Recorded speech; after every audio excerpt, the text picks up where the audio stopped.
कोई इबादत कबूल नहीं होती। इस्लाम में सफाई सुथराई और तहारत और पाकीज़गी को बड़ा मकाम हासिल है। इस्लाम अपने पैरोकारों से तहारत और पाकीज़गी की इसका पुरज़ोर मुतालबा भी करता है और कुरान की रूह से कुरान पाक में अल्लाह ताला इरशाद फरमाता है, बेशक अल्लाह पसंद करता है बहुत तौबा करने वालों को और अजीज़ तर रखता है पाक साफ लोगों को।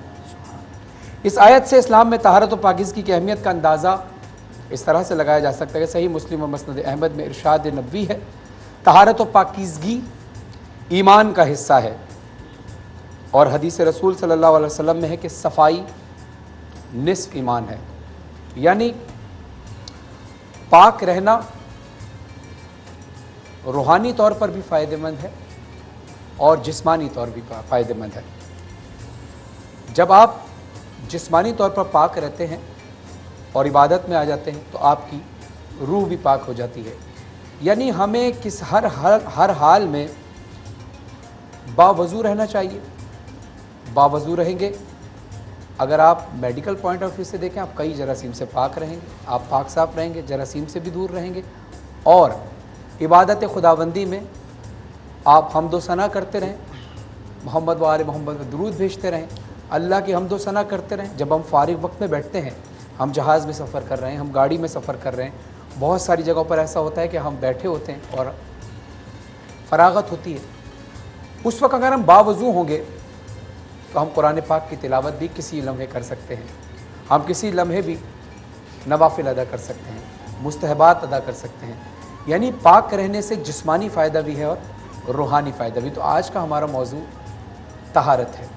हमारे साथ जो मेहमानान गिरामी मौजूद हैं उनमें कराची से तशरीफ़ लाए हुए मौलाना हुज्जतुल इस्लाम वल मुस्लिमीन जनाब हुसैन मसूदी साहब तशरीफ़ फरमा है।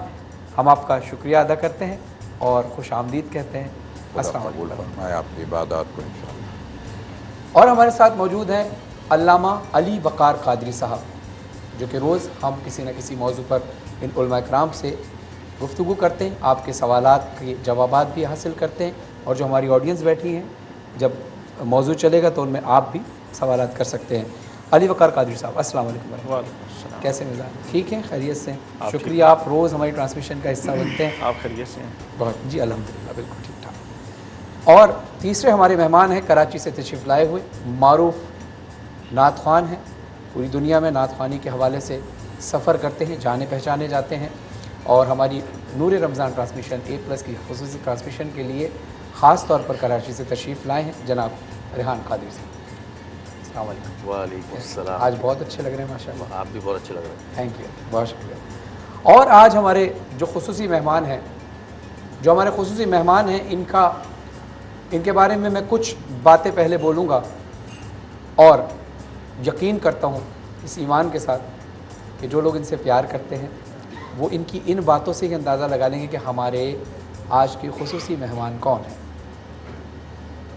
इनकी पैदाइश 1966 में हुई, लाला मुसाच गांव गुजरात के अंदर। 8 भाई हैं और सिर्फ उनमें से ये एक भाई पाकिस्तान में मुकीम है। 50 से ज़्यादा ममालिक में परफॉर्म कर चुके हैं। 2005 में प्राइड ऑफ परफॉर्मेंस का अवार्ड भी हासिल किया। 3000 से ज़्यादा गाने, और जिसमें पंजाबी फोक भी और सूफ़ी कलाम भी उन्होंने पढ़े। और ये सारी बातें सुनने के बाद मुझे यकीन है कि जो इनसे प्यार करने वाले हैं वो इनको पहचान गए होंगे।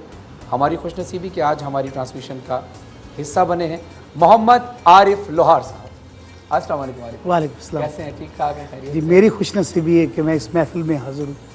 मेरे लिए बहुत बड़ी सआदत है और ऐसे दिन जो कि नसीब से मिलते हैं, जो हर साल बंदा ख्वाहिश करता है कि मेरे मालिक फिर आइंदा मुझे ज़रूर दिखाना। वाह वाह वाह। और मैं आज सबसे ज़्यादा खुशनसीबी मेरी ये है कि इतने बड़े जो जिनके सीने में अल्लाह ताला की कलाम है, और जैसे ये रूहानियत से, और जैसे मैं आपका प्रोग्राम देख रहा हूँ आजकल माशाल्लाह से बहुत अच्छा लगता है। अच्छा, आप देखते हैं रोज़?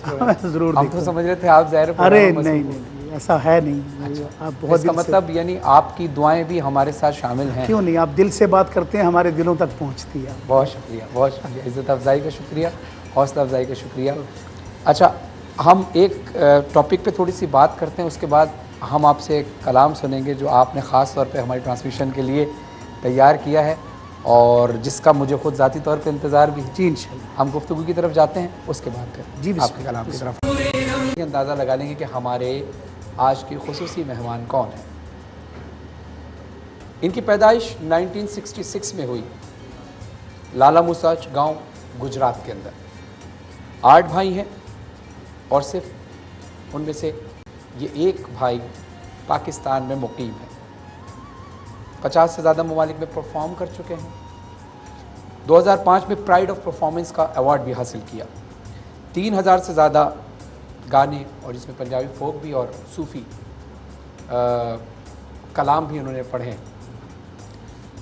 और ये सारी बातें सुनने के बाद मुझे यकीन है कि जो इनसे प्यार करने वाले हैं वो इनको पहचान गए होंगे।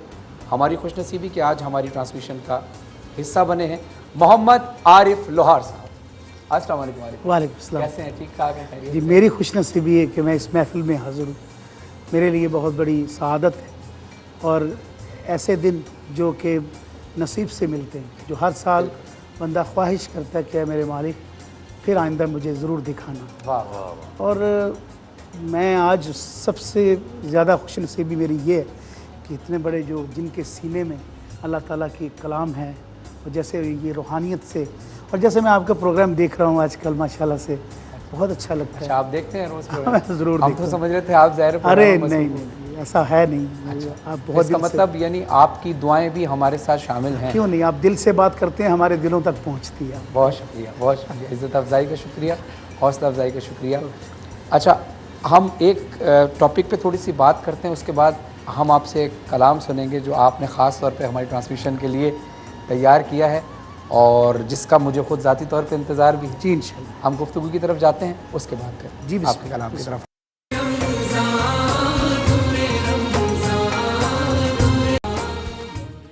अच्छा नाज़रीन, हमारा जैसे कि मौजू है तहारत के हवाले से, तो पहले मैं मौलाना हुसैन मसूदी साहब की तरफ चलता हूँ। मौलाना साहब, तहारत का मफ़हूम क्या है और तहारत की कितनी इक़साम है? औज़ु बिल्लाहि मिनश्शैतानिर्रजीम बिस्मिल्लाहिर्रहमानिर्रहीम व बिही नस्तईन व हुवा खैरुल मुईन अल्हम्दुलिल्लाहि रब्बिल आलमीन वस्सलातु वस्सलामु अला रसूलिहिल करीम व आलिहि ताहिरीन व असहाबिहिल मुंतखबीन। तहारत के हवाले से पहली बात तो ये की जाए कि तहारत, इसका ज़िद देख लीजिए तो उससे तहारत समझ में आएगी। जब तक ज़िद नहीं सामने आएगा तहारत भी समझ में नहीं आएगी। बहुत खूबसूरत बात। तो तहारत जो है उसका ज़िद है निजासत। निजासत, यानी जहाँ निजासत होगी वहाँ तहारत नहीं होगी, जहाँ तहारत होगी वहाँ निजासत नहीं।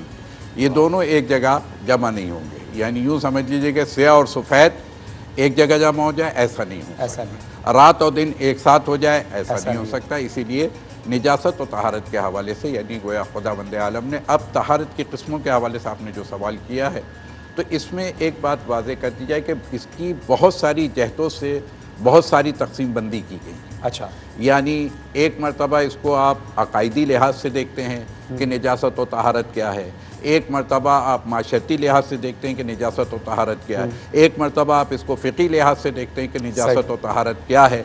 तो गोया एक मरतबा इबादत के हवाले से निजासत व तहारत क्या है। तो बस मैं इतना ही कहूँगा कि जैसे कि ख़ुद नमाज के हवाले से निजासत व तहारत का एक बहुत बड़ा, क्योंकि इबादत का हमारा एक बहुत बड़ा पहलू जो है वो नमाज पर मौकूफ़ है। दिन में 5 मरतबा हमें इस हालत में जाना पड़ता है। और उसी हवाले से कहेंगे कि क्या है, ख़ुद नमाज के लिए ये भी क्या है कि ला तक़रबुस्सलात अंतुम सुकारा, यानी अब वहाँ पर आकर के एक इस हालत की निजासत को बयान किया गया कि गोया नमाज के करीब भी नहीं जाओ। कब? जबकि तुम हालत निजासत यानी शराब की निजासत, अब वो हालत निजासत में हो। यानी हालत निजासत क्या है? नशे की हालत। तो नजस ऐसे देखें तो ये कोई नशा हमारे जिस्म पर कपड़े की सूरत में जो निजासात शुमार की गई हैं कि जैसे खून है, दीगर चीज़ें हैं, बहरहाल उसको अगर कहेंगे तो गिना भी देंगे। लेकिन वो निजासात जो ज़ाहिरी हमारे लिबास पर लग जाए या जिस्म पर लग जाए, जिसकी वजह से हम नजिस हो जाते हैं और फिर उसके लिए तहारत की ज़रूरत होती है, वो अब निजासत भी या हदस असग़र होगा या हदस से अकबर होगा। फिर इसी तरीके से हमें तहारत जब लेनी पड़ती है तो उसमें ये भी देखा जाएगा कि बाज़ चीज़ें ऐसी हैं कि जिनकी निजासत की तहारत के लिए गुस्ल लेना पड़ता है, सही, और बाज़ चीज़ें ऐसी हैं कि जिसे हदस असग़र कहा जाता है कि उसमें हमें वज़ू के ज़रिए से भी हम ठीक, तहारत ले सकते हैं। लेकिन नमाज की बस इतना याद रखना चाहिए कि तक़ब्बल अल्लाहु सलात बित्तहारा, खुदावंद आलम नमाज को जो कबूल करता है वो तहारत वाली नमाज को कबूल करता है। अब ये तहारत की फिर और किस्में आएंगी इंशाल्लाह, इंशाल्लाह इस फिर पर आगे बात करते हैं। अच्छा, बहुत शुक्रिया मौलाना अली वक़ार कादिर साहब। आपसे सवाल ये कि तहारत ज़ाहिरी की कितनी इक़साम है और तहारत बातिनी से क्या मुराद है? बिस्मिल्लाहिर्रहमानिर्रहीम, अल्लाहुम्मा सल्लि अला सय्यदिना व मौलाना मुहम्मदिन व अला आलिहि व सहबिहि व औलिया उम्मती सालिहीन व बारिक वसल्लम। शुक्रिया। दो किस्में आपने बयान कर दी, अल्लामा साहब ने भी बात की कि एक है तहारत ज़ाहिरी और एक है बातनी। तो जो तहारत बातनी है उसकी भी दो किस्में हैं। ज़ाहिरी और बातनी तो वाज़ेह है, ज़ाहिरी जिस्म से मुतल्लिक है, उसकी अक़साम पर बाद में आएंगे, और बातनी उस चीज़ से मुतल्लिक है जो ज़ाहिरी जिस्म नहीं है, उसके अंदर के जो कुछ है उससे मुतल्लिक है, रूह से मुतल्लिक है, कल्ब से मुतल्लिक है, ध्यान ख्यालात से मुतल्लिक है। बातनी तहारत की दो किस्में, एक किस्म एतकादात से मुतल्लिक है और एक किस्म गैर एतकादात रज़ाइल से मुतल्लिक है। एतकादात से मुतल्लिक क्या? सबसे बड़ी बातनी जो नजासत है वो है शिरक, कुफ्र। जब मुसलमान होता है बंदा तो ये नजासत गई। उसके बाद दूसरी किस्म की बद एतकादियाँ दर्जा बदर्जा अल्लाह से मुतल्लिक, अल्लाह के रसूल से मुतल्लिक, आखिरत से मुतल्लिक।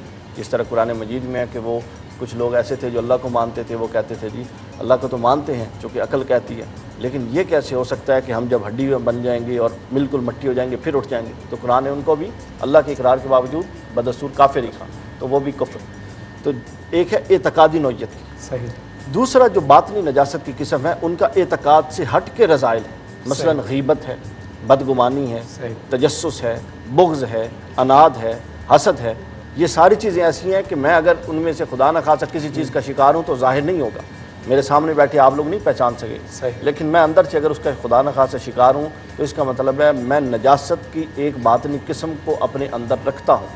और जिस तरह एक बर्तन हो और उसके अंदर दूध हो, जो रूह है, जो कल्ब है, जो ईमान है, और एक कतरा भी गंदगी कहा जाए तो पूरा का पूरा दूध नापाक हो जाता है। एग्जैक्टली यही पोजीशन है कि जब बातनी तहारत, एतकादी तो अल्हम्दुलिल्लाह हम में से नहीं पाई जाती, हम मोमिन हैं, अल्हम्दुलिल्लाह इस्लाम कबूल कर चुके हैं, मुसलमान पैदा हुए हैं, लेकिन ये जो बाकी तहारतें हैं, बाकी नजास्तें हैं, ये हमें अपने अंदर से निकालनी है। चूँकि इन्नमल आमालु बिन्नियात, और नीयत खुद एक दाखिली चीज़ है, और नीयत की प्योरिफिकेशन डिपेंड करती है किस पर? अव्वलन एतकादी नजास्तों के रफ़ा करने पर, और सानियन गैर एतकादी नजास्तों के रफ़ा करने पर। अगली ब्रेक में फिर हम बात करेंगे ज़ाहिरी नजास्तों। इंशाल्लाह। तो आरिफ भाई, आज हमारा मौजू ये रहा है, और आपको इंशाल्लाह हम उम्मीद करते हैं कि रमज़ान ट्रांसमिशन के अंदर ज़ाहिर स्टूडियो में पढ़ना एक अलग होता है, और जैसे आप महफ़िलों में जाकर पढ़ते हैं, लाइव परफॉर्मेंस करते हैं, उसका एक अलग मज़ा होता है। तो मैं आपसे ये वादा करता हूँ कि आप इंशाल्लाह कलाम पढ़ेंगे तो हमारी जितनी ऑडियंस है, ये हमने एक लिमिटेड साइट बनाया हुआ है, हमारी लिमिटेड ऑडियंस होती हैं, लेकिन मैं एक बात कहता हूँ कि हज़ारों का मजमा हो और ख़ामोश हो तो बात नहीं बनती, और चंद लोग हों और जागते हुए हों जो सुभान अल्लाह माशाल्लाह कभी जारी रखते हों, तो ज़ाहिर है आप पढ़ते हैं, आपको ख़ुद अंदाज़ा होगा कि जब आगे से रिस्पॉन्स आता है तो कितना मज़ा आता है। तो इंशाल्लाह हम कोशिश करेंगे कि आपको लुत्फ़ हो। ज़ाहिर है ज़िक्र ऐसा है, खुदा का ज़िक्र, रसूल का ज़िक्र, लेकिन उसके साथ साथ जब आशिकाने रसूल, आशिकाने अहले बैत मिल जाते हैं तो फिर उसका लुत्फ़ दुबाला हो जाता है। तो हम ब्रेक से वापस आएंगे और मोहम्मद आरिफ लोहार साहब से बहुत खूबसूरत कलाम सुनेंगे जो ख़ास तौर पर उन्होंने हमारी ट्रांसमिशन के लिए तैयार किया है। तो मुख्तसर से वक्फे के बाद आते हैं, देखते रहिए नूर रमज़ान।